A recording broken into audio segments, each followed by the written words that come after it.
మనసులో నా దేవునికి తెలియజేస్తూ ఈ సండే స్కూల్ ఆదివారం సండే స్కూల్ డే ఈ చిల్డ్రన్స్ డే సందర్భంగా పిల్లల ద్వారా జరుగుతున్నటువంటి ఈ కార్యక్రమాలంతా కూడా దేవునికి వందనాలు చేసుకున్నాను.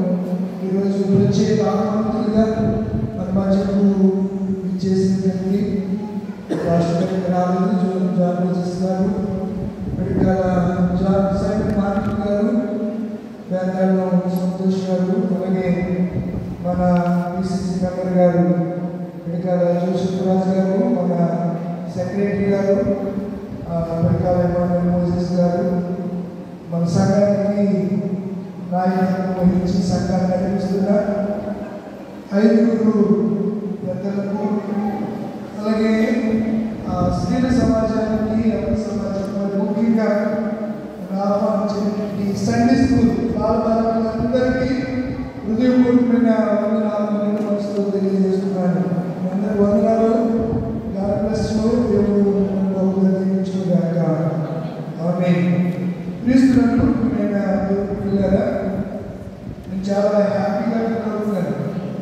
నా 37 సంవత్సరాల సేవా జీవితంలో మొట్టమొదటిసారిగా సండే స్కూల్ పిల్లలు సంఘానికి పాటలు పాడడం, ప్రైవేట్ సాంగ్స్ ఏం పాడకుండా చాలా బాగా ట్రైన్ చేసింది ఎవరో తెలియదు కానీ అద్భుత రీతిగా చక్కగా పాడారు. అన్ని సంఘాలకు పాడారు, చాలా అద్భుతంగా పాడారు.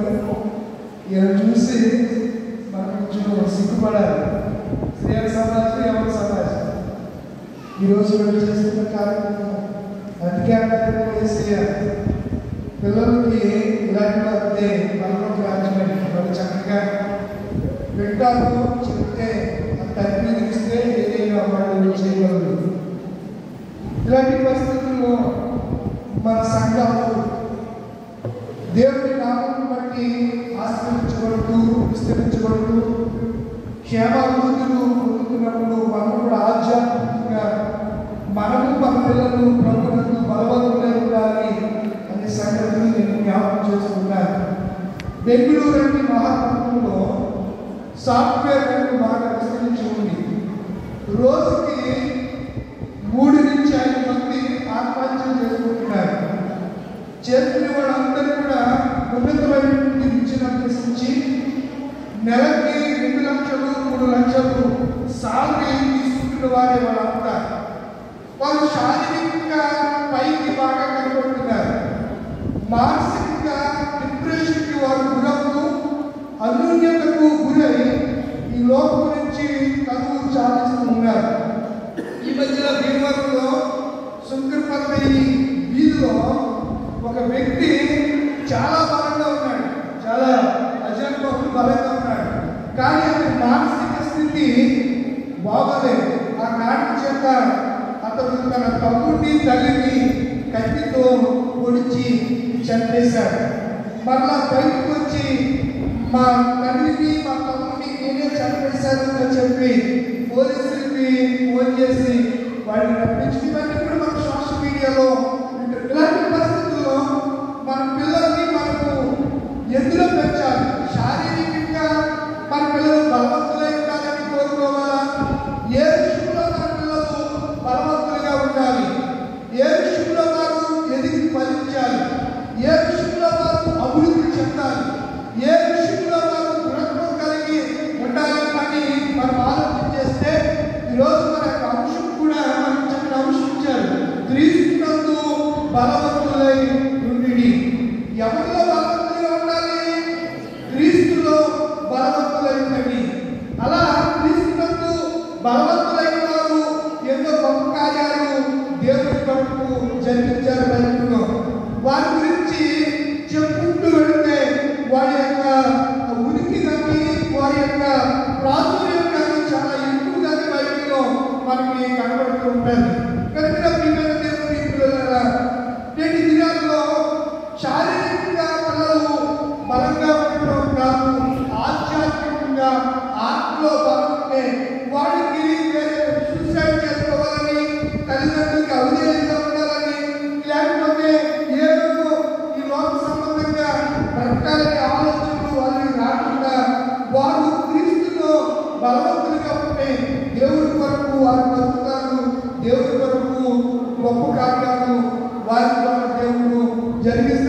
చేస్తారు.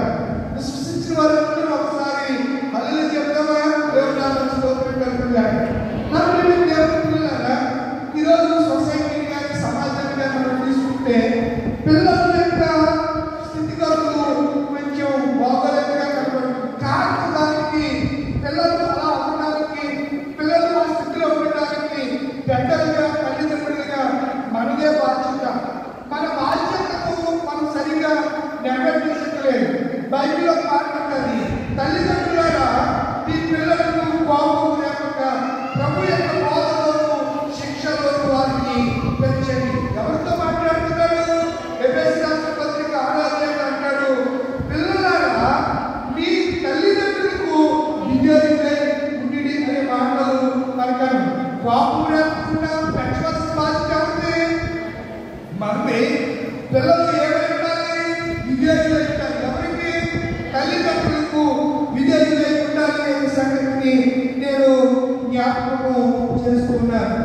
పరిశుద్ధ గ్రంథాన్ని మనము పరిశుద్ధి చేస్తే మనకు మీరు వేసినటువంటి ఆ కొటేషన్ ప్రసంగి గ్రంథము 12వ అధ్యాయము 2వ వచనంలో, ప్రసంగి గ్రంథము 12వ అధ్యాయము 2వ వచనం అమ్మా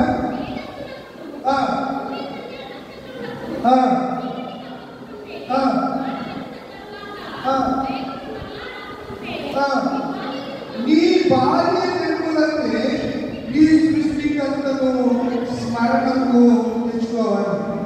ఎప్పుడు భార్య నిర్మూలతే సృష్టికర్తను, పిల్లలు 1 నిమిషాలు, ఎవరిని స్మరణ తెచ్చుకోవాలి? వాడు భార్య దేవుడిని స్మరణ తెచ్చుకోవాలంటే వాడంతటి వాడు స్మరణ తెచ్చుకోగలరా? చెప్పండి. పిల్లలకి మీరు మాట్లాడేటప్పుడు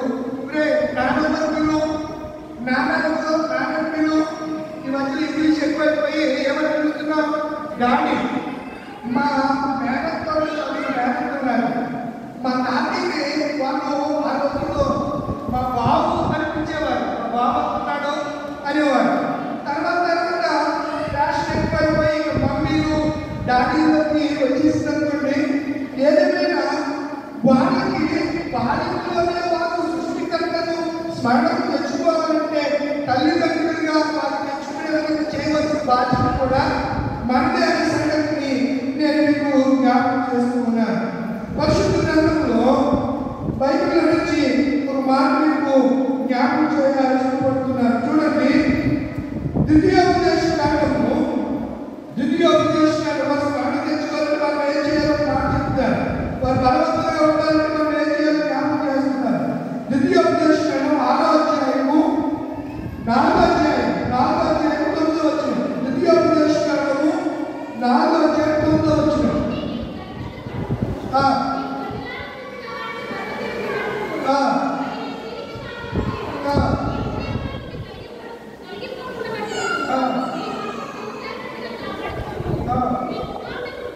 నీ కుమారులకు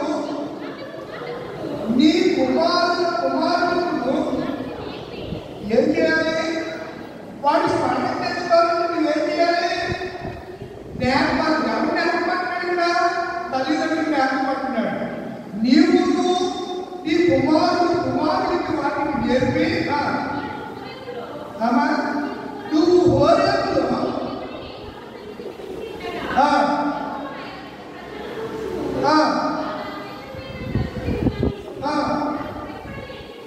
నాకు భయపడ నేర్చుకుని ఏ దేశంలో? కనాను దేశంలో వారు ఎవరికి భయపడాలి? నాకు భయపడలాగా మీరు వారికి చెప్పాలి. ఇప్పుడు 6వ అధ్యాయం ద్వితీయోపదేశ కాండం 6వ అధ్యాయం 7వ వచనం నుంచి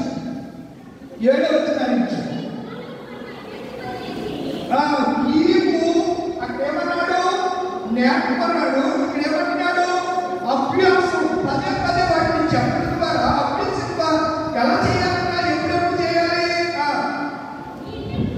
ఎప్పుడెప్పుడైనా ఇంట కూర్చున్నప్పుడు, త్రావలో నడుచున్నప్పుడు, పండుకున్నప్పుడు, లేచినప్పుడు.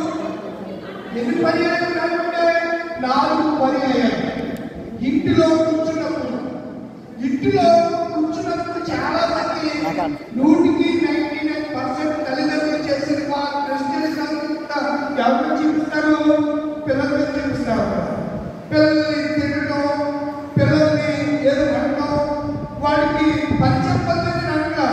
చెప్పే విధానంలో కూడా స్పాన్సిబిలిటీ ఉంటున్నారు. చెప్పే విధానంలో కూడా సరైనటువంటి పద్ధతిని తల్లిదండ్రులు ఉపయోగిస్తూ ఉన్నారు. చక్కగా చెప్పాలి పిల్లలకి. చెప్పే విధంగా యేసు ప్రభువు మనకి ఎంత సాత్వికంగా చెప్పాడండి, ఎంత ప్రేమతో ఆయన చెప్తూ వస్తున్నాడు. ఎన్నో ఏళ్ల నుంచి ఆయన మనకి చెప్తున్నాడు. వీటి దినాల్లో తల్లిదండ్రులకు నేర్పే విధానం ఒక అంశం అయితే, అసలు తల్లిదండ్రులకి అసలు సాత్వికము సహనం అనేది పొరబడిపోయింది. అసలు కనబడకుండా ప్రతి దానికి పిల్లల మీద కేక పెట్టడం, ప్రతి దానికి పిల్లల మీద అరవడం, పిల్లలు చేసే తప్పులకు వేలకి చూపడం, ఇవే తల్లిదండ్రులకు పరిపాలనగా నేటి దినాల్లో పరిగణిస్తున్నాయి. యేసయ్య మనకి దేవుడు ఏ గురించి చెప్పమంటాడు? త్రోవలో ఇంట్లో కూర్చున్నప్పుడు, త్రోవలో నడిచినప్పుడు, పండుకున్నప్పుడు, లేచినప్పుడు వాటిని గురించి ఇంత పిల్లలు ఆజ్ఞలు చెప్పారు. ఆజ్ఞల గురించి, దేవుడు చెప్పినటువంటి సంగతుల గురించి వారికి చెప్పండి అని దేవుడు చెప్తున్నాడు. ఎలా చెప్పాలంటే సామెతల గ్రంథము 22వ అధ్యాయము 6వ వచనంలో జ్ఞాని అయిన సొలొమోను అంటున్నాడు. ఏమేమంట?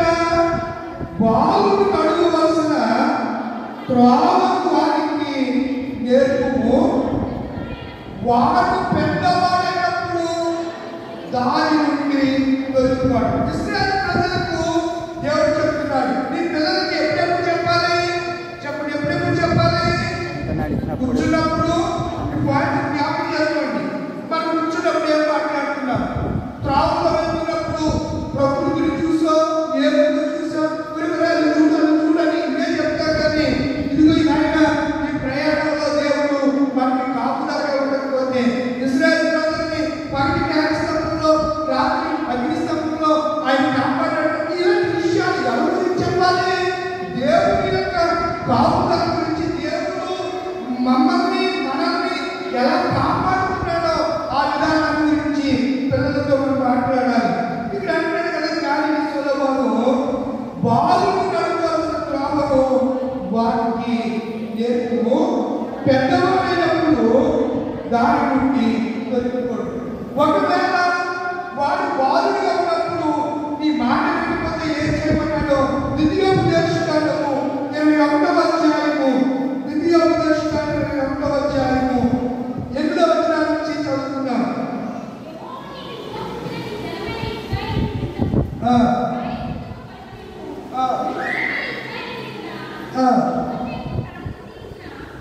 ద్వితీయోపదేశకాండం 18వ వచనం. ఒకని కుమారుడు మొండివాడే తిరుగుబడి తండ్రి మాట కానీ తల్లి మాట కానీ వినవలనుండిన ఎడల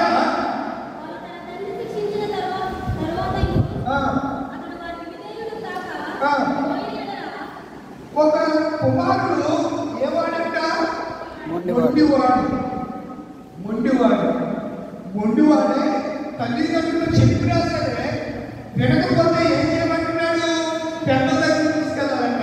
ఎవరి దగ్గరికి తీసుకెళ్ళాలి? పెద్ద దగ్గరికి తీసుకెళ్ళాలి. తీసుకెళ్ళి వారి చెప్పిన వినకపోతే ఏమన్నాడు? రాళ్లతో కొట్టి చంపమన్నాడు. ఇది ఎక్కడ? ధర్మశాస్త్రం. మీరు చాలా జాగ్రత్తగా గమనించాలి. ఇది ధర్మశాస్త్రం. భవిష్యత్ ద్వారా ఇశ్రాయేలు ప్రజలతో చెప్తున్నాడు. ఒకవేళ మీ పిల్లలకి మీరు నేర్పుతున్నా, మీ పిల్లలకి మాటలు వేదాంతం చేస్తున్నా, మీ మాటలు దేవుడి మాటగా లోపలిపోతే వాళ్ళని ఎక్కడికి తీసుకురావాలి? మీరు చెప్పారు అయినా వాళ్ళు పెట్టలేదు, మీరు చెప్పి చూశారు అయినా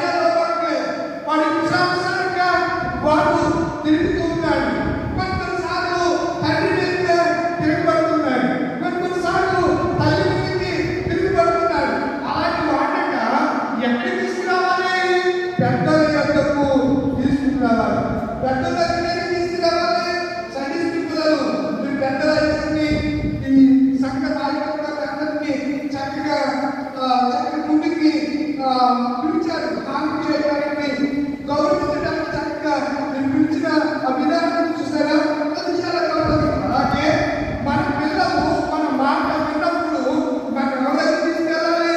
పెద్దల దగ్గరికి తీసుకెళ్ళాలి. పెద్దల మాట కూడా విననప్పుడు రాళ్ళతో కొట్టి చెప్పాలి. అంతేగాని పెద్ద మాట కంపల్సరీ తల్లిదండ్రుల మాట వినకపోయినా పెద్దల మాట, పెద్దలంటే ఒకటే ఉంటుంది కదా, ఒక్కొక్క పెద్ద ఒక్కొక్క రీతిగా ఆ బిడ్డకు చెప్పే అవకాశం ఉంటుంది. ఇంక మనకు పిల్లలకి ముందుగా ప్రాథమికంగా మనమే చెప్పాలి. మనకి తల్లిదండ్రులుగా మనమే చెప్పాలి. మన బాధ్యత అది. ప్రభు యొక్క శిక్షలను బోధనను పెంచడం మన బాధ్యత. అలాగే వారిని సరైన మార్గంలో దేవుని వైపులో దేవుని భక్తిలో పెంచడం మన బాధ్యతని నేను జ్ఞాపకం చేస్తున్నాను. ఒకవేళ అలా కూడా వాడు మాట వినకపోతే వాడిని ఎలా శిక్షించాలో ఒక మాటని జ్ఞాపకం చేస్తాను. చూడండి, సామెతల గ్రంథము 13:1 సామెతల గ్రంథము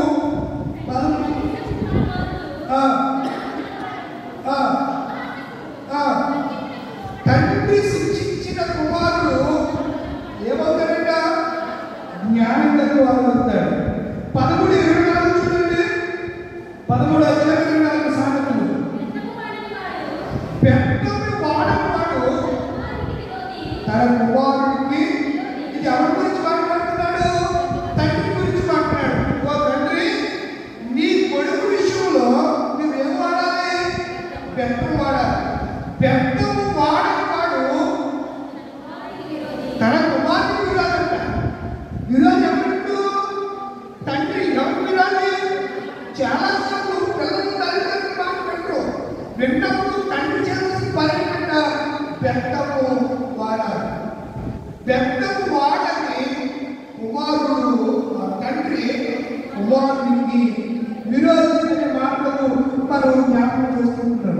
సరే ప్రియులారా, ఇలా దేవుని యొక్క శిక్షలోను బోధలోను మనం పెంచితే వారు బలవంతులు అవుతారు. ఇప్పుడు మీకు పిల్లలకు అమ్మాయిడానికి చెప్తాను. దావీదు వాదించుకున్నవాడు, కానీ ఆత్మలో బలవంతుడు. శారీరకంగా బలవంతులే కాదు. గొల్లియాతు 6 అడుగులు పెట్టి వ్యక్తి శారీరకంగా చాలా గుణము కలిగిన వాడు, బలం కలిగిన వాడు అనే సంగతిని నేను జ్ఞాపకం చేస్తున్నారు. కనుక బలము అనే మాటను మనము ఆలోచన చేస్తే ప్రియమైనటువంటి దేవుడి పిల్లల బలవంతులు అంటే బలము కలిగిన వారు అని అర్థము అని మనం అనుకుంటుంటాం. ఇది శారీరక బలం అంటే మానసిక బలం లేదా మేధో బలం అని మనం అనుకుంటే పొరపాటు. ఏ విషయంలో బలవంతులై ఉండాలి అంటే ఆత్మ విషయంలో మనకు మన పిల్లలు బలవంతులై ఉంటారట.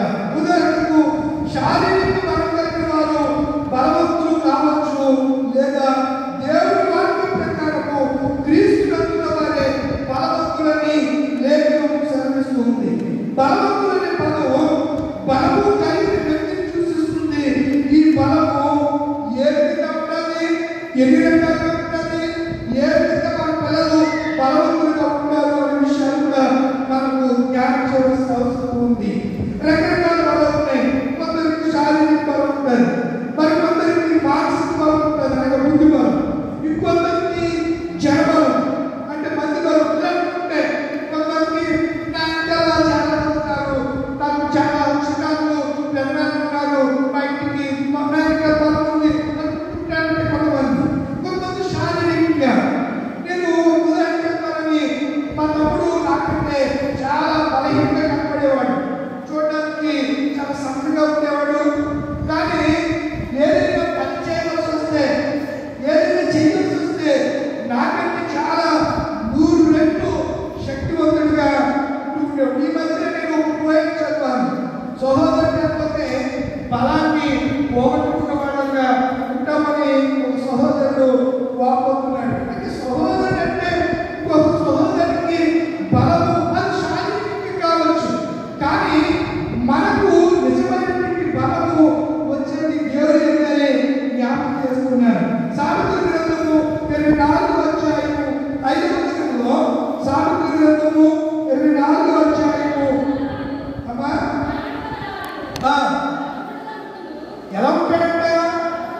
ఇప్పుడు బలం కావాలి అంటే జ్ఞానం కావాలి. ఈ జ్ఞానము అంటే మన పిల్లలకి ఎవరు కావాలి? యేసు కావాలి. జ్ఞానం కావాలి. ఎవరుంటాడు? బలవంతుడై ఉండును. ఇప్పుడు మన పిల్లలు బలవంతులుగా ఉండాలి అని అంటే మరి వాటిని చదివిస్తాను. అప్పుడు మీకు బాగా అర్థమవుతారు. చూడండి, దినవృత్తాంతంలో మొదటి గ్రంథం 9వ అధ్యాయం 12వ వచనం. దినవృత్తాంతముల మొదటి గ్రంథము 9వ అధ్యాయం 12వ వచనం.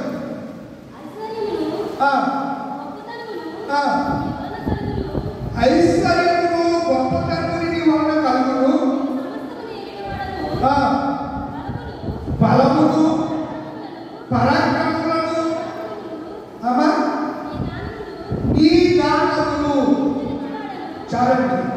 బలమును పరాక్రమములు ఎవరు కావాలి?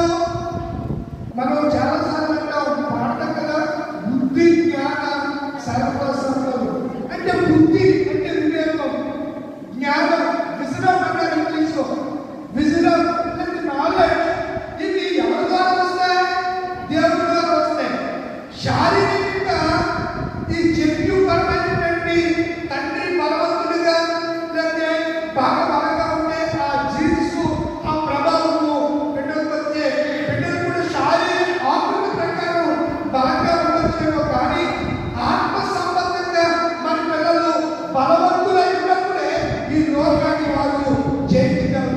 ఎలాంటి ఇంప్రెషన్ అయినా వారు పెద్ద తర్వాత లోకంలో సంఘంలో సమాజంలో ఉన్న చోట వారు బలవంతులై ఉండాలి అంటే చిన్ననాటి నుంచి వారు దేవుడి జ్ఞానం కలిగి వారు ఉండాలి అని నేను జ్ఞాపకం చేస్తున్నారు. ఇక్కడ అంటాడు కదా, బలమును ఐశ్వర్యమును నీ దానములు. అంటే దేవుడు నీవు ఉచితంగా దానం అంటే ఉచితంగా ఇచ్చేది దానం, గిఫ్ట్, బహుమతి ఉచితంగా ఇచ్చేది. దేవుడు ఉచితంగా ఇస్తాడు. ఇచ్చేటప్పుడు ఇస్తాడు కాబట్టి ఏం చేయాలి? ఇచ్చేవారికి అడగాలి. సొలొమోను అడిగాడు కదా, నేను బాలుడను, ఈ సర్వ సమాజాన్ని నడిపించడానికి నాకు బుద్ధి వివేకములు చాలా ఇవి నాకు దయచేయని చెప్పి ఏం చేశాడు? ప్రార్థన చేశాడు. చెడలేదు దేవుడు. ఇప్పుడు అన్ని సంవత్సరాలుగా అతడు బాల్యంలోనే చాకచక్యంగా ఇశ్రాయేలు 12 గోత్రాలకి 10 చుట్టూ కలిసిన ఒక స్త్రీ పెళ్లి కమ్మి వాళ్ళిద్దరూ ఒక చోట ఉన్నారు. సింపుల్గా చెప్తున్నారు. అయితే ఒక ఆమె బిడ్డ చనిపోయింది, ఇంకొక ఆమె బిడ్డ రక్తుంది. చచ్చిపోయిన బిడ్డే ఈ బిడ్డే ఆమె వాళ్ళిద్దరూ వాదాడుకుంటూ ఎక్కడికి వచ్చారు? సొలొమోను దగ్గరికి వచ్చారు. సొలొమోను ఏం చేశారు? ఆ బతుకుని 2 ముక్కలుగా చేసి ఆడుకో పాటు ఈడుకో పాటు ఇమ్మని చెప్పాడు. వెంటనే బ్రతుకున్న వాడి తల్లి ఏం చెప్తుంది? అయ్యా వాడిని చెప్పొద్దు. వాడికి ఇప్పుడు సొలొమోనుకి జ్ఞానం దేవుడు కదా, వెంటనే అతనికి అర్థమయ్యేటట్టుగా బ్రతుకున్న కుమారుడు ఏదైతే అతనికి ఆజ్ఞించేది చెప్పిందో ఆమె అసలుగా తల్లి నిర్ధారించి ఆ రోజు అతనికి ప్రీతిగా న్యాయాన్ని నిర్ణయించగలిగినాడు. ఎలా వచ్చిందా జ్ఞానం? దేవుడి ద్వారానే. దేవుడిని అడిగాడు అని నేను మీకు జ్ఞాపకం చేస్తున్నాను. చూడండి, మనం పాఠం జ్ఞాపకం చేస్తాను. యోబు గ్రంథము 12వ అధ్యాయము 16వ వచనం. యోబు గ్రంథము 12వ అధ్యాయం 16వ వచనం. బలమును జ్ఞానమును ఎవరు రక్షించాలంట? చెప్పలేదా? ఆయనంటే దేవుడు రక్షించాలి. మన అభిషేకులు చాలా జాగ్రత్త గుర్తుపెట్టుకోవాలి. వాళ్ళు ఆశ్చర్యకరుడు బలవంతుడైన దేవుడు అని అభిషేకాలు. మ్యాచు 2 కూడా సిద్ధాలతో ఉన్నాయి. ఆయన ఆశ్చర్యకరుడు బలవంతుడైన దేవుడు. మరి మనం ఆలోచన చేస్తే యోబు అంటున్నట్టుగా బలమును జ్ఞానమును ఆయన స్వభావ లక్షణాలు. ఎవరి లక్షణాలు? ఆయన స్వభావ లక్షణాలు. ఆయన లక్షణాల గురించి ఒక మాట జ్ఞాపకం చేస్తాను. యోబు రాసిన పత్రిక మొదటి అధ్యాయం ఆయన లక్షణాలు గురించి మీకు జ్ఞాపకం చేయడానికి ఇష్టపడుతున్నారు. రోమిలకు రాసిన పత్రిక మొదటి అధ్యాయము ఆయన అదృశ్య లక్షణములు అనగా ఆయన నిత్య శక్తియు. ఇక్కడ శక్తి అంటే ఎనర్జీ, దాన్ని మనం ట్రాన్స్లేషన్ లో బలము అంటున్నాం. ఎనర్జీ ఆలోచించాలి. ఆయన నిత్య శక్తియు. రెండోదంటే దైవత్వము. జగత్తుత్పత్తి మొదలుకొని సృష్టింపబడిన వస్తువులను ఆలోచించటం వలన కేటపడుచున్న కనుక వారు నిరంతరమై ఉన్నారు. పైకి వచ్చేసరికి ఈ భార్య దేవులంటే ఈ సృష్టికర్తలు అంటే చిన్ననాటి నుంచే ఈ సృష్టిని కలుగు చేసిన దేవుని యొక్క శక్తిని గురించి మన పిల్లలకు చెప్తే వాడు ఎలా ఉంటారు? జ్ఞానవంతులు అవుతారు. థామస్ ఆల్వా ఎడిసన్ తిరిగి ఉంటారు. ఈరోజు ఈ మైక్ పనిచేస్తుందంటే కారణుడు ఆయన బడిలోకి వెళ్ళలేదు, స్కూల్కి వెళ్ళి విద్యను అభ్యసించలేదు, లేకపోతే కార్పొరేట్ స్కూల్లో తిరుగులానే లేకపోతే వెస్టనరీ అభ్యాసని విజ్ఞాని ఇలాంటి స్కూల్లో అతను చదవలేదు. ఎక్కడ చదివాడు? బైబిల్ని చదివాడు. తన తల్లి యేసుక్రీస్తు గురించి చెప్పింది గొప్ప జ్ఞాపకంగా ఏం కనిపెట్టాడు? బైబిల్ని కనిపెట్టాడు. బల్బుని కనిపెట్టాడు. ఆలోచించాలి. బైబిల్ని ప్రింట్ చేస్తుంది జాన్ న్యూటన్. బట్ అతడు బైబిల్ని గొప్పగా ప్రింట్ చేసింది అతడు. ఈ వెలుగును, ఈ లైట్ ఎలక్ట్రిసిటీని కనుగొన్నది అతనే. తర్వాత మనం ఇద్దరి గురించి జ్ఞాపకం చేస్తాం. రైట్ సోదరులు అంటారు. వారు ఏమంటారు? రైట్ సోదరులు. వారు ఏం కనిపెట్టారు చెప్పండి? పిల్లలు ఏం కనిపెట్టారు? విమానాన్ని కనిపెట్టారు. ఏం కనిపెట్టారు? వాళ్ళు కూడా స్కూల్కి వెళ్ళాల. ప్రతి ఆదివారం సండే స్కూల్కి వెళ్తూ ఉండేవారు.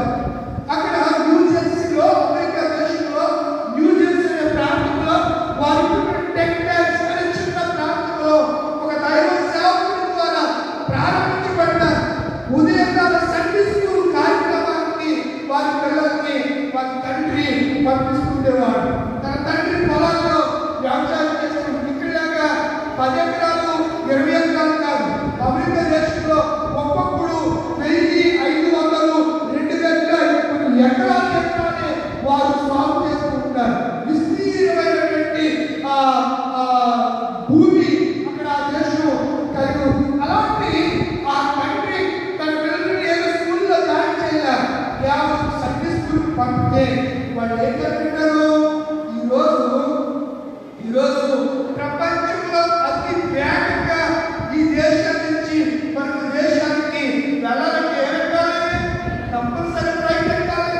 ఆ ఫ్లైట్ కనిపెట్టాడు ఏది చదువుకున్న వాడు కాదు, కానీ వారు దేవుడి బట్టి గొప్ప జ్ఞానవంతులు, దేవుడి బట్టి బహు జ్ఞానవంతులుగా వారు పేరు కలిగారు అనే సంగతి జ్ఞాపకం చేస్తున్నారు. ఆయన అదృశ్య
బలం. ఇప్పుడు ఆత్మ పొందిన వారే బలవంతులు. ఆత్మ లేకపోతే, ఆత్మను పొందుకోకపోతే శారీరకంగా పిల్లలు ఎంత దృఢంగా ఉన్నా, ఎంత బలవంతులుగా ఉన్నా వారికి ఆత్మ అవసరం. ఆ ఆత్మలో వారు బలవంతులై ఉన్నారనే సంగతిని జ్ఞాపకం చేస్తున్నారు. నేను ఇక్కడ ఈ బలము కలిగినటువంటి నలుగురు బాలుని గురించి చూపించాలని ఇష్టపడుతున్నారు. ఎవరు చెప్పండి, నాటకాన్ని తెలుసుకోవాలి. బలము కలిగినటువంటి నలుగురు బాలులు ఎవరు? వారి ఏ విషయంలో? ఆత్మ విషయంలో, దేవుడిని సేవించడంలో, దేవుని ఆరాధన విషయంలో, దేవునితో సహవాసం చేయడం విషయంలో వారికి వారి తల్లిదండ్రులు వారి దేశంలో ఉండగా నేర్పించిన ఆ నేర్పరితనమైనటువంటి ఆ భక్తి విశ్వాసాన్ని బట్టి పరాయి దేశంలో కూడా వారు బలవంతులై ఉన్నారు. చూడండి ఒకసారి దానియేలు గ్రంథం ఏ విషయంలో వారు బలవంతులుగా తీర్చబడ్డారో దానియేలు గ్రంథము మొదటి అధ్యాయం, దానియేలు గ్రంథము మొదటి అధ్యాయం, దానియేలు గ్రంథము మొదటి అధ్యాయంలో నేను చెప్తాను, మీరు అండర్లైన్ చేసుకోండి. నేను చెప్పే మాటలు చాలా జాగ్రత్తగా మీరు అండర్లైన్ చేసుకుంటే చక్కగా ఉంటుంది, జ్ఞాపకం చేస్తుంది. 3వ వచనం, రాజు మొదటి అధ్యాయము 3, రాజు అశ్వహాసు అను తన నపుంసకుల అధిపతిని పిలిచి అతనికి ఇలాగ ఆజ్ఞాపించాను, ఇశ్రాయేలు రాజవంశంలో ముఖ్యులై లోపములైన సౌందర్యము గల సకల విద్య ప్రవీణతయు జ్ఞానము కలిగి తత్వజ్ఞానము తెలిసిన వారి రాజు దగ్గరకు విలువదగిన కొందరు బాలులను రప్పించుమని కల్దీయుల భాష వారికి నేర్పమని చెప్పాడు. చెప్పిన రాజు నెబుకద్నెజరు. ఎవరితో చెప్పాడు? అక్కడ ఉన్నటువంటి అధికారితో చెప్పాడు. ఇప్పుడు షడ్రకు, మేషకు, అబేద్నెగో, దానియేలు మొత్తం ఎంతమంది? నలుగురు. ఎంతమంది అండి? నలుగురు బాలురు చాలా చిన్న వయసులో వారు ఇశ్రాయేలు దేశం నుంచి అష్షూరు దేశానికి వెళ్ళారు. అష్షూరు దేశం అంటే ఏదో కాదు, ఇరాన్ దేశానికి వారు పడిపోతుంటారు. ఇరాన్ను మొదటిగా పరిపాలించిన చక్రవర్తి అష్షూరు చక్రవర్తి. ఆయన్ని నెబుకద్నెజరు అని పిలిచారు. ఎవరు పిలిచారు? నెబుకద్నెజరు అని పిలవబడినటువంటి రాజు. ఆ రాజు కాలంలో అతను యెరూషలేము మీదకి దండయాత్ర చేసి యెరూషలేములో ఉన్నటువంటి వాళ్ళందరినీ తీసుకెళ్ళిపోయాడు. మీకు తెలుసు కదా, హమాసు ఇశ్రాయేలులో కొంతమంది ఆశ్రయిస్తే ఇశ్రాయేలుని హమాస్ వాళ్ళు తీసుకెళ్లి టన్నల్లో దాచిపెట్టేశారు. 250 మంది 1250 మందిని చంపేశారు. స్పాట్ లో 250 మందిని తీసుకెళ్లారు. అందరూ కొంతమందిని ఇచ్చారు. ఇంకా 40 మంది డెడ్ బాడీలు వాళ్ళ దగ్గర సెషన్కి ఎవరు లేరు, వాళ్ళ దగ్గర ఉండిపోయారు. వాళ్ళని ఫైట్ చేస్తున్నారు. నేను ఈ మధ్యనే 2 రోజుల క్రితం పోప్, ఈ రోమన్ కేథలిక్ సంఘాల అంతటికి ముఖ్య అధిపతి పోపు ఒక మాట చెప్పాడు. క్రిస్మస్ దినాలు మనము ప్రవేశించబోతున్నాం. దినాల్లో స్టేట్మెంట్ ప్రపంచాన్ని తలకిందులు చేసింది. మీరు సోషల్ మీడియాలో, యూట్యూబ్లో, గూగుల్లో సెర్చ్ చేస్తే విషయాలు కనుక్కోతాయి.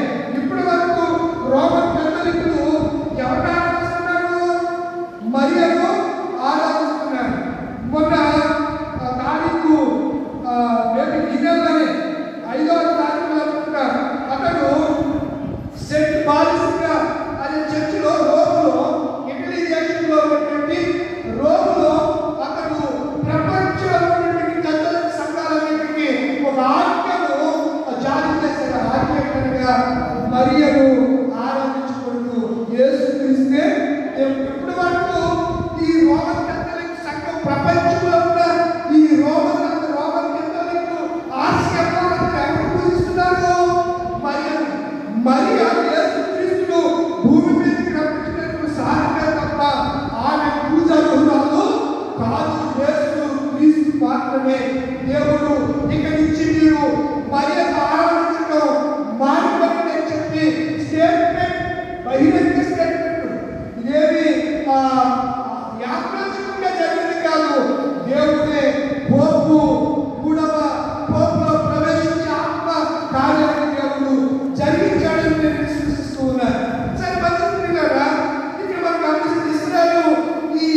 బాలుని ఎలాంటి వారంటే వీళ్ళు తత్వజ్ఞానం కలిగిన వారంట. ఏ జ్ఞానం? దేవుడు తత్వజ్ఞానం కలిగిన వారు. మరి ఇక్కడ ఆలోచన చేస్తే చూడండి, ఇక్కడ మనం ఆలోచన చేస్తే ఇశ్రాయేలు బాలును రప్పించి కల్దీయ భాషను వారికి నేర్పించారు. ఇక్కడ మనం అండర్లైన్ చేసుకోవాల్సింది, ఆలోచించవలసింది వారిన లోపము లేని వారు. నెంబర్ 1 వారు ఎలాంటి వారు? రెండవది సౌందర్యం కలిగిన వారు. ఎలాంటి వారు? సౌందర్యం కలిగిన వారు. అంశాలను చూడడానికి చాలా సౌందర్యవంతుడే, కానీ అతనికి దేవుని ఆత్మ లేక ఎవరి మీద తిరుగుబాటు చేశాడు? చెప్పరేంటిలా? ఎవరి మీద తిరుగుబాటు చేశాడు? తండ్రి మీదే, దావీదు మీదే. అంశాలవంతుడు సుందరుడు, అతని తల ఆడవుతాగా రోజు పెరిగిపోతుండేది మున్సిపాలిటీ సీట్లు. అంతటి తల. అందుకే అతడు కచ్చగారికి వెళ్తే మత్స్యకి మర్రి ఉంచుకుంటారు కదా, ఆ ఓడకు చిక్కుకుని ఆకాశానికి భూమికి వెళ్ళాలంటే సొంత భావే శరీర కుమారుడు అనగా దావీదు యొక్క అక్క కొడుకైనటువంటి యోవాబు వెళ్ళి ఏం చేశాడు? బాణాన్ని గురిపెట్టి అభిషాలోని చంపేశాడు. అతడు అలా చేస్తాడని దావీదుకు తెలిసి నా విషయమై బాలుడైన అభిషాలోని విషయంలో జాగ్రత్త సుడి అని సైన్యాధిపతులందరినీ హెచ్చరించాడు. ఎవరు? దావీదు. అయినా సరే బాలుడైనటువంటి అభిషాలోము తండ్రి మీద తిరుగుబాటు చేసిన తండ్రి క్షమించాడు, కానీ యోవాబు దాన్ని జీర్ణించుకోలేకపోయాడు. యోవాబు ఏం చేశాడు? బలవంతుడైన, అందగాడైన, సౌందర్యవంతుడైన, అధికారం మొదలుకొని నడిచేంత వరకు ఏ లోపము లేని అభిషాలోమును గురిపెట్టి గుండెకేసి పెట్టి చంపేశాడు. ఇక్కడ మనం ఆలోచించాల్సిన విషయం ఏంటనగా, వాళ్ళంట ఎలాంటి వారు? సౌందర్యం కలిగిన వారు, లోపము లేని వారు, సకల విద్య ప్రవీణులు, జ్ఞానం, తత్వజ్ఞానం. ఏ జ్ఞానం? తత్వజ్ఞానం. భవిష్యత్తు గురించి చెప్పగలిగిన వారు. తత్వజ్ఞానం అంటే భవిష్యత్తు. శ్రీ వీరభద్రేంద్ర స్వాముల వారు కాలజ్ఞానం రాశారు. ఆయన అంత్యకాలంలో గాలి వాళ్ళకి ఏ వేస్తారని చెప్పాడు? నిచ్చెలు వేస్తారని. ఇలా కాలజ్ఞానం చాలా ఆయన రాసుకుంటూ ఉండేవాడు. ఆ కాలజ్ఞానం, అతను చెప్పిన కాలజ్ఞానం ఏవో కానీ దేవుడు తన ఎందు భయభక్తులుగా పిల్లలని ఆయన బలవంతులుగా చేయడానికి తన ఆత్మనిచ్చినప్పుడు వారన్నింటిలో కూడా తత్వజ్ఞానం బాలులను రప్పించాడట. తర్వాత మరొక మాట మేము 15 చూడండి. 10 దినములైన పిమ్మట వారి ముఖములు రాజు భోజనం భుజించువారు బాలురందరి ముఖముల కంటే సౌందర్యముగాను. ఎవరి ముఖాలు కనుక ఉన్నాయి? వీపు తినేవాడు కాదు. ఒక ఆయన అన్నాడు, గొడ్డు మాంసం తిన్నవాడే ఎయిర్ప్లేన్ కనిపెట్టాడు, గొడ్డు మాంసం తిన్నవాడే ప్రింటింగ్ మిషన్ కనిపెట్టాడు, గొడ్డు మాంసం తిన్నవాడే గుడ్డి సూది మొదలుకొని ఆకాశంలో ఎగిరే ప్రతి వస్తువును తయారు. రెంజర్ల రాజేష్ అని తెలంగాణ అక్కడ ఏమంటారు జానపద గాయకుడు రెంజర్ల రాజేష్ అనే అతను ఎందుకు అంటే తెలంగాణ ప్రాంతంలో అందరూ కూడా తెలంగాణలో ఎక్కువ రెండవది ఎక్కువ. ఒకటంటే మాల, రెండంటే మాది. అంటే మీరు ఒకటంటే అడుగుతారు కొంతమంది. ఇక్కడ ఎవరు లేరు కదా. ఒకటంటే మాల, రెండంటే మాది. మీరు ఒకటంటే రెండంటే కొంతమంది తెలియక చాలా తగ్గుతుంటారు. తెలంగాణ ప్రాంతంలో ఎక్కువ మాది కమ్యూనిటీ ఎక్కువ. ఆ కమ్యూనిటీ చెందిన వాళ్ళే మంద ఏరియా. మంద ఏం పెట్టుకున్నాడు? మంద ఏరియా ఏం పెట్టుకున్నాడు? మంద కృష్ణ బాధితులు పెట్టుకున్నాడు. అతను అసలు ఏంటి? మంద ఏలియా. ఏలియా ఎవరైపోయాడు? మంద కృష్ణమాదిగా అయిపోయాడు. అతడు మాదిగా ఈ జనాలందరికీ కూడా అతడు ఒక లీడర్గా వెలువడుతూ రిజర్వేషన్ సాధించాడు. ఏ పార్టీ జ్ఞానంటే అతనికి ప్రజల్ని విడదీసేది, విభజించి పాలించేది దైవ జ్ఞానం కాదు, ఆత్మ జ్ఞానం కాదు. మీరు చూడండి, లోకంలో ఉన్న వారి మొక్కలు చూడండి, ప్రభులో ఆత్మలో ఉన్న బాధలు బాధ్యతల మొక్కలు చూస్తే 10 దినములు పరీక్షించారట. 10 దినముల తర్వాత వారి మీదకి ఎవరు వచ్చారు? పెద్దకొస్తున్నారన్న చెప్పండి. 50 దినాలు ఎవరు వచ్చారు? దేవుడు ఆత్మ వస్తే 17 పేదలు బలవంతులుగా మాట్లాడడం ప్రారంభించాడు. 10 దినములైన పిలుపుట వారి ముఖములు రాజు భోజనము భుజించు బాలురందరి ముఖముల కంటే సౌందర్యం కాదు. రాజు భోజనం అంటే ఏ ఇచ్చాడు దేవుడు? రాజు భోజనం అంటే ఉదయం మాంసం, సాయంకాలం మాంసం. ఎవరికి? ఏది అంటే రాజు సమూహంలో ఎప్పుడు ఏం వధించబడతాయి? గొర్రెలు, గొడ్లు వధించిన వాటితో విందు జరుగుతూ ఉంటారు. అలాంటి భోజనము తిన్నవారి కంటే ఈ మాంసాహారము తినని వారి యొక్క ఈ నలుగురు బాలులు ముఖాలు ఎలా ఉన్నాయంటే సౌందర్యముగాను కలగాను కనబడ్డాయి. మనం పాఠం చేస్తాం. 17వ వచనం. ఈ నలుగురు బాలుల సంగతి ఏమనగా దేవుడు వారికి దేవుడు ఇప్పుడు ఈ జ్ఞానం అందించాడు. వారికి అందులో ఈ నలుగురికి జ్ఞానం అందించాడు దేవుడు. దేవుడు ఈ నలుగురు బాలుల సంగతి ఏదనగా దేవుడు వారికి జ్ఞానము, సకల ప్రావీణ్యతలు, వివేచనలు అనుగ్రహించాడు. ఏమిచ్చాడట చూడండి. జ్ఞానంలో ఎన్ని పాయింట్స్ ఉన్నాయి? జ్ఞానము, సకల శాస్త్ర ప్రావీణ్యత, వివేచన అనుగ్రహించాడు. పిల్లరా, వీరు ఆ దినాల్లో వీరు ఎలా ఉన్నారు? బాలురు, బలహీనులు కానీ ఆత్మచేత వారు బలవంతులై ఉన్నట్టుగా మనం చూస్తున్నాం. 20వ వచనం చూస్తే, 20వ వచనం. రాజు వీరి ఎంత విచారణ చేయక ఎవరంత? ఈ నలుగురు బాలురంత. ఈ నలుగురు ఎవరు? షడ్రకు, మేషకు, అబేద్నెగో, దానియేలు. ఈ నలుగురు రాజు వీరి యొక్క విచారణ చేయక జ్ఞాన వివేకములకు సంబంధమైన ప్రతి విషయంలో వీరు తన రాజ్యమందు శబ్దదారుల కంటెను, గాలి వీరించే వారి కంటెను 10 రెక్కలు. ఎన్ని రెక్కలంట? దేవుడు నామముతో. దేవుడిలో ఉన్న పిల్లలు ఈ లోకంలో ఉన్న వారందరికంటే 10 రెక్కలు వారు శ్రేష్ఠులు. అందుకే ఎవరి కాలమందు పుట్టిన బిడ్డకు బలవంతుని చేతిలో బాణము. బలవంతుడు ఎవరు? దేవుడు. వారి చేతిలో నీ కొడుకు, నీ కూతురు బలవంతులుగా ఉండాలంటే వారు దేవుని ఆత్మను పొందుకునే పర్యంతము ఇదేం చేయాలి? వాటిని నేర్పించాలి, నేర్పాలి, త్రోవను సరళం చేయాలి. తద్వారా ఆత్మలో వారు బలవంతులైతే వాళ్ళు ఎట్టి పరిస్థితుల్లో వెనుకంజలేదు.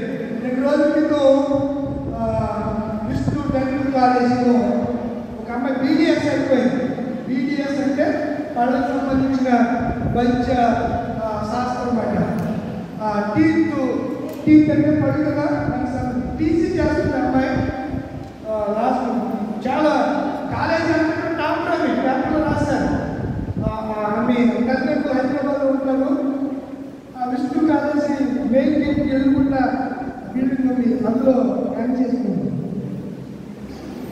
మా మిసెస్ వచ్చి చాలా బాధపడుతుందంటే ఈ క్లాస్కి వచ్చేదట. సిస్టర్ నాకు పలానా చూసుకోకుండా అని ఇండియన్ రాసి సారీ సిస్టర్ గురించి చేస్తాను, పని చేస్తాను. చాలా మంచి పిల్లల్ని అని చెప్పి అమ్మాయి ఏంటి అలా ఉంటే ఈరోజు మా కాలేజీలో జరిగింది బాధపడుతుంది. తర్వాత 2 రోజుల దాంట్లో 2వ రోజు సాక్షి గారు చాలా చక్కగా రాశారు. ఆమె చదువులో టాపరే, చదువులో చాలా టాపర్, కాలేజీకి వస్తుంటారు. Vishnu college university dental college PG. పీజీలో టాప్. పీజీ అంటే ఇప్పుడు ఎంబీబీఎస్ చదివిన తర్వాత గుండెకి సంబంధించి ఒక విషయం, అలాగే పళ్ళు దీన్ని పీజీ అంటారు. పీజీ ప్రత్యేకంగా మన దాన్ని ప్రత్యేకంగా చదువుకుంటారు. అలా పళ్ళుకి సంబంధించిందే సర్జరీ కూడా చేస్తారు. పేస్ట్ సర్జరీ అంటే తెలుసా? రామచంద్ర తెలుసా మీ అందరికీ? అంటే ఎలా చెప్తే అర్థమవుతుందండి. రామచంద్ర ఎవరు బాగా తెలుసు. చిరంజీవి వాడు ఒక్కొక్కటి ఎలా ఉంటుంది, బాగుంటుంది కదా. అలాగే వాడు బాగా ఉన్నాడు. వాడు వేరే పేరు అల్లు అర్జున్. స్టైలిష్ సార్ వాడు మొక్క ఎలా ఉండేది, గంగోత్రి అని ఇప్పుడు సినిమా. ఆ సినిమాలో మొక్క ఎలా ఉండేది చూడడానికి. ఏది వాడు ఇప్పుడు ఏం తెచ్చుకున్నాడు, ప్లాస్టిక్ సర్జరీలు అంటే ఈ చేసేదాంట్లో నిపుణత కలిగిన డాక్టర్ అంటారు. అలాంటి డాక్టర్ ట్యాగ్ చేసుకుంటే ఏం జరుగుతుంది. ఇప్పుడు కొన్ని కోట్ల ఆస్పత్రాలు ఏం లేదు. ఆత్మలో వాడు ఎలాంటి వారు, వీళ్ళు ఆత్మలో బలవంతులు కాబట్టి ఎప్పుడు శాస్త్రంగా నమస్కారం చేయకపోతే మిమ్మల్ని అగ్ని కూడా వేస్తానంటే వాడు ఏమి భయపడ్డా ఎవరు వేస్తే వేసుకోయా, నీ చేతనైంది నీ చేతనైంది చేసుకో. ఆ దేవుడు అగ్నిలో నుండి కూడా మమ్మల్ని ఇదండి ఆత్మబలం అంటే. ఆత్మలో బలపట్టింది మా దేవుడు అగ్నిలో నుండి కూడా మమ్మల్ని రక్షించడం లేదా. అందుకే మన పిల్లలకి ఏ జ్ఞానం కావాలి, ఆత్మజ్ఞానము కావాలి. ఆత్మలో మన పిల్లలు బలవంతులై ఉంటారు. ఒక మాట చెప్పుకుంటారు. రెండవ అధ్యాయం దానియేలు గ్రంథమే 2వ అధ్యాయము 20వ వచనం చూడండి. 20 దేవుడు జ్ఞానము బలము కలవాడు. ఎట్లా అనగా మనం చాలా బలం ఎక్కడ ఉందనుకుంటాం. సంవత్సరానికి బలం వెంట్రుకలో లేదు. అర్థమవుతుందా? సంవత్సరం బలము తన శిరోజాలలో లేదు, తన వెంట్రుకలలో లేదు. ఎక్కడుంది తన బలం?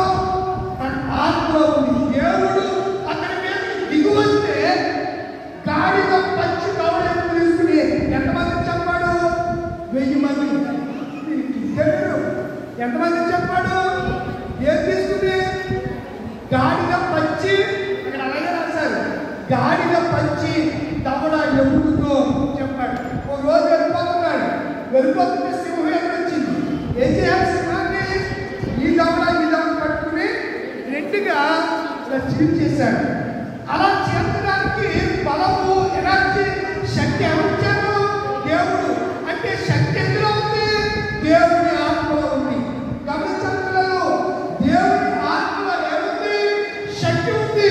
మనం చూస్తే 21 వచనాలు ఎక్కడనగా దేవుడు జ్ఞానము బలము కలవాడు, యుగములన్నిటిలో దేవుని నామము స్తుతినందుగా దేవుని నామమును మహిమపరచుగా. ఆమేన్.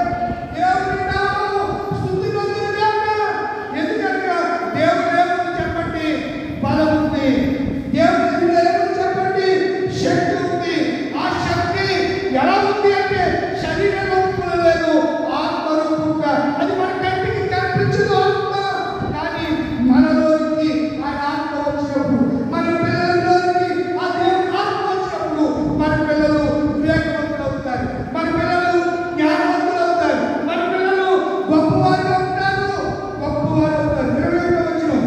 21వ వచనం ఆయన కాలములను సమయములను మార్చువాడానికి రాజులను త్రోసివేయచ్చు, నియమించుచున్నాడు. వివేకులు జ్ఞానులకు జ్ఞానమును అనుగ్రహించువాడై. ఏమై ఉన్నాడు? జ్ఞానులకు వివేకులకు ఎవరు అనుగ్రహిస్తున్నారంట? ఇందాక దానం చదువుతున్నాం మనం. దానం ఇప్పుడు ఏమంటున్నాడు? అనుగ్రహం. 2 పదాలు ఒకటే, దగ్గర పదాలు. కారణంగా అనుగ్రహంగా ఒకటే. ఇది మన మన పిల్లలకు కావాలంటే మన పిల్లలు ఎందుకు కావాలి? అప్పుడు వాళ్ళు ఎలా ఉంటారు? ఈరోజు మన విషయం తీసుకున్నప్పుడు ఇప్పుడు శరీరానికి వెళ్ళిపోయాను. మీరు బలవంతులు, మీరు బలవంతులు. మన పిల్లలు బలవంతులు అంటే బలవంతులుగా మనం ఉండాలండి. ఉండాలి అంటే మనము వారిని ప్రభు యొక్క బోధలు శిక్షలు వారిని పెంచాలి. తల్లిదండ్రులు ఏమైపోయారో తెలియదు. పిల్ల తండ్రి సంరక్షణలో పెరుగుతున్నారు. 13 సంవత్సరాల బాల్య ప్రాయంలో ఉండేస్తారు. కానీ దేవుడి వరకు గొప్ప కార్యాలను జరిగించారు. బలవంతురాలు శారీరకంగా స్త్రీలు బలహీనులు అనుకుంటారు. కానీ ఎస్తేరు జ్ఞాపకం చేసుకోండి.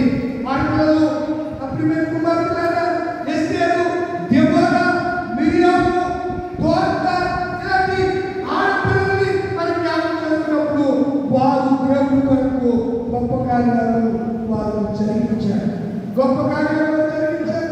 శరీరానికి స్త్రీ అని పురుషుడు కానీ ఆత్మకు లేదు. ఆత్మ అందరిలోనూ ఉండేది. ఆత్మ అదే దేవుడి ఆత్మ, పరమాత్మ. ఆ పరమాత్మ దేవుడు పరిశుద్ధాత్మలు మనకు. అందుకే ఏ సంఘాలను పాటండి నాకు అందుకే ఊళ్ళో సంఘం అంటే ఆపించి ఈ సంఘం వరకు ఎంత ప్రయాసపడుతున్నారో ఎన్నో ఏళ్ళ నుంచి చక్రి గారు, జాతస్థాని గారు పాటించి ఈ సంఘ శ్రేయస్సులకు ఈ డాక్యుమెంట్స్ సిద్ధాంతాలకు ఎవడన్నా ఇది కాదు అంటే చీల్చి చెడ్డాడే పరిస్థితున్నప్పుడు వెళ్తూ ఉంటాను. కారణంగా ఒక విషయాన్ని జ్ఞాపకం చేసి చూపిస్తాను. ఆ దినాల్లో వారు సంఘం ఉన్నది వరకు బాణలు వేశారు. నేడు మనము మన పిల్లల ఉన్నది వరకు మనం ఏం చేయాలి? బాణలు వేయాలి. మార్గము సరళం చేయాలి. మార్గాన్ని సరళం చేయాలి. మనం ఏం చేయగలుగుతున్నాం? మన పిల్లలకు నేర్పుతున్నావా? అభ్యాసం చేస్తున్నావా? ఎక్కడ వచ్చినప్పుడు, త్రాగు నడిచినప్పుడు, అలాగే లేచినప్పుడు, పడుకున్నప్పుడు సంభాషణ చేస్తున్నావా? ఏదో సీరియల్స్ పిచ్చి పిచ్చి చూస్తూ రీల్స్ చేస్తూ కాలం గడుపుతున్నానేమో.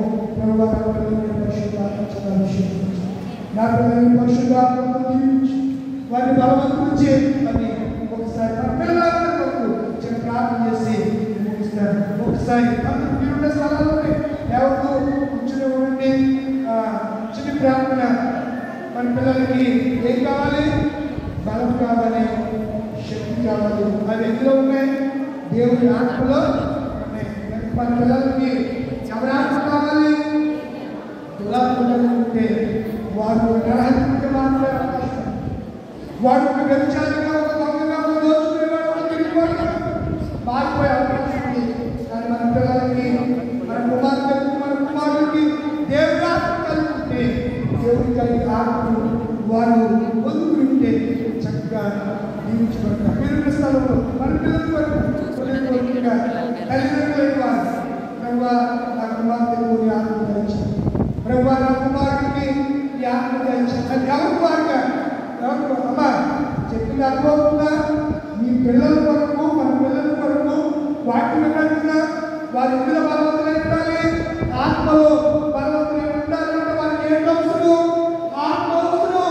కనుక ఏవో పళ్ళు పలహారాలు లేకపోతే డ్రై ఫ్రూట్స్ తింటూ వాళ్ళని శక్తి కావాలని వారు శారీరకంగా శక్తివంతులుగా ఉండాలి. కానీ ఆత్మలో శక్తివంతులైతే ఎలాంటి అవరోధమైన వారు అధిగమించగలరు. దేవుడి పని నిలబడగలరు. గొప్పవారిగా వారు ఉండగలరు. వారు పరదేశంలో ఏ విధంగా నలుగురు జ్ఞానం కలిగి ఉన్నారు. నీ బిడ్డలు కూడా, నీ కుమారి, నీ కుమార్తెలు, నీ కుమార్తెలు జ్ఞానం కలిగి వారు ఉన్నారంటే ప్రభు ఈ సందేశంగా వారికి వారికి మాట్లాడారు. నా పిల్లల బాధ గురించి, నా మనవాళ్ళ బాధ గురించి, నా మనవాళ్ళ బాధ గురించి, నా కడుపు నా గర్భఫలాన్ని ఆశీర్వదించు. నీ చేతిలో వారు బాగా వారిని తండ్రి చేయడం అని ప్రార్థన చేస్తున్నాం. పరిశుద్ధ తండ్రి జీవాధిపతి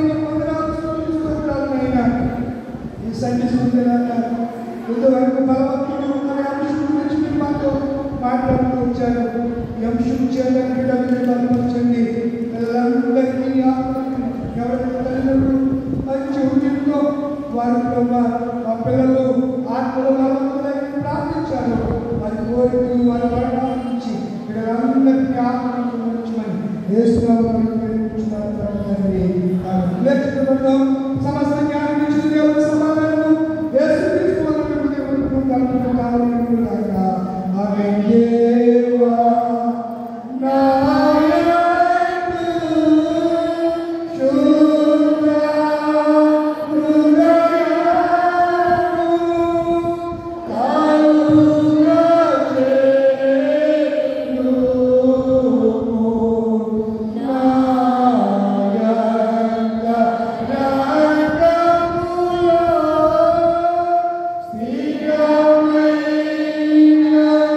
కుమార్తెకు అందరికీ ఈ జ్ఞానంలోని మాస్టర్ గారికి జాన్సన్ మార్కెట్ గారికి సంతోష్ గారికి బీసీ మెంబర్ గారికి సంఘంలో ఐదుకి అలాగే స్త్రీల సమాజానికి ఎవరి సంఘమంతటి మరొకసారి సంఘ స్కూల్ పిల్లలుగా నేను God bless you. చంద్రబాబు మన దేవుడు ప్రత్యేకంగా దీనికి ఆశీర్వదించుగాక.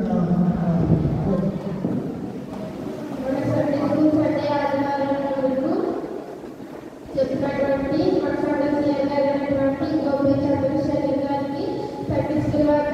ప్రత్యేక వందనం తెలియజేస్తున్నాను. అలాగే దేవుడు మీ జీవితంలో చేసిన మేలును బట్టి వచ్చినట్లయితే గుమ్మకు ప్రీవే గారు ప్రార్థన చేయవలసిందిగా కోరుచున్నాను.